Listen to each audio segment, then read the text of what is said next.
On this 34th Sunday of Ordinary Time, Year A 2023, we celebrate the solemnity of Christ, the King of the universe.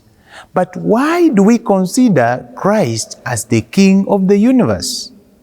That is the question that will guide us in this Sunday reflection. Christ is considered to be king because of the kingship he inherited from his Father.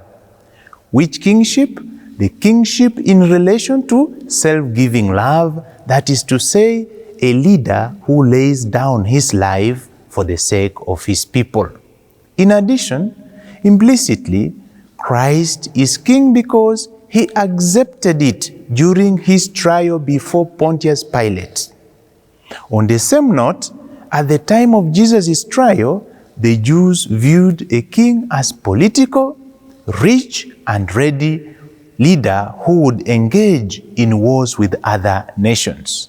However, Christ's kingship is not of this sort either, but rather it is the spiritual sort of kingship that is anchored on service, love, care, and protection.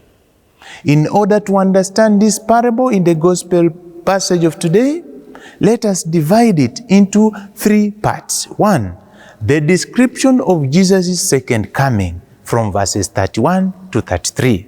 2, the dialogue with the righteous and the accursed from verses 34 to 45. And finally, the final judgment in verse 46. Let us start with Jesus' second coming. From this parable, Jesus will come escorted by a host of angels. Thereafter, he will sit on the throne of judgment, ready to pass judgment. The first step that Christ will do is to separate. He will separate people according to what they would have done to the least in the society. But one may ask, where does this notion of separation come from? In fact, there are two explanations for this. 1, cultural reason. Historically speaking, in ancient Palestine, every evening the shepherd could separate sheep from goats based on their behaviors so that they can pass a night in a different place. The second reason is more biblical as well as theological.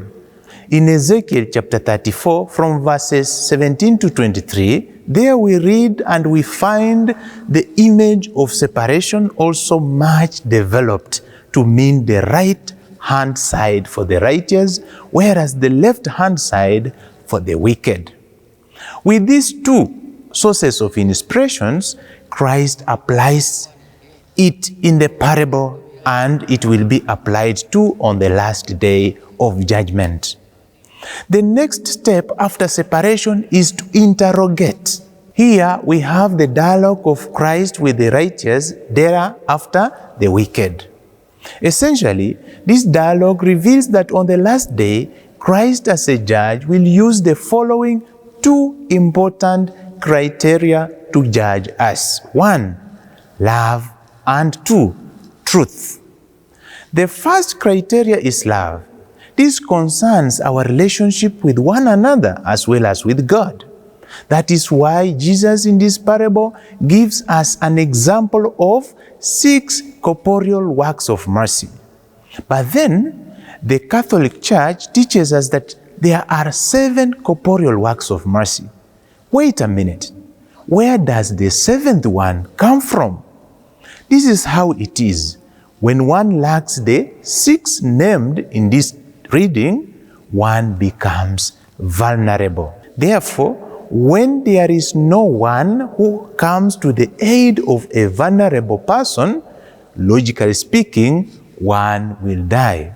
Consequently, when one dies, a burial will follow. Thereafter, the Church gives us the 7th corporeal works of mercy as to bury the dead.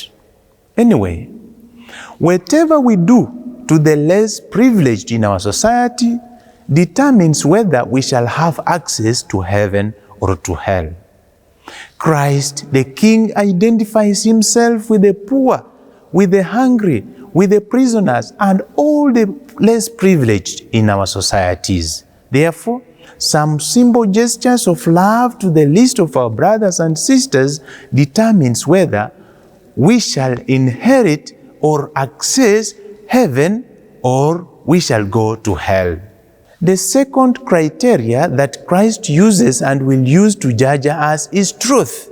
At the end of time, when we would have gathered before Him, the truth of what we would have done and what we were expected to do and we didn't do it will be known in the broad daylight. Our story life will be known to everyone. I believe we shall have ears to hear all that. Our life story at that moment could be compared to a scene of playback moment, or what is referred to in literature as flashback. Indeed, Christ in this parable flashbacks the lives of two groups of people who are completely surprised of the happenings. First, the positive surprise for the righteous because they did good things to the least of their brothers, but they did not know how good it would be after.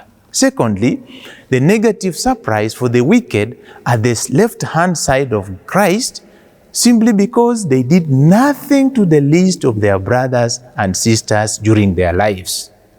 In fact, as we heard from the gospel of last Sunday, this reminds us of the last servant who received 1 talent and did nothing about it.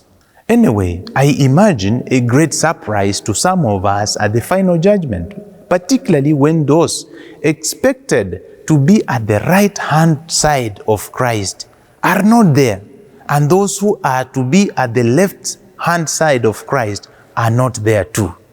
These are two great surprises.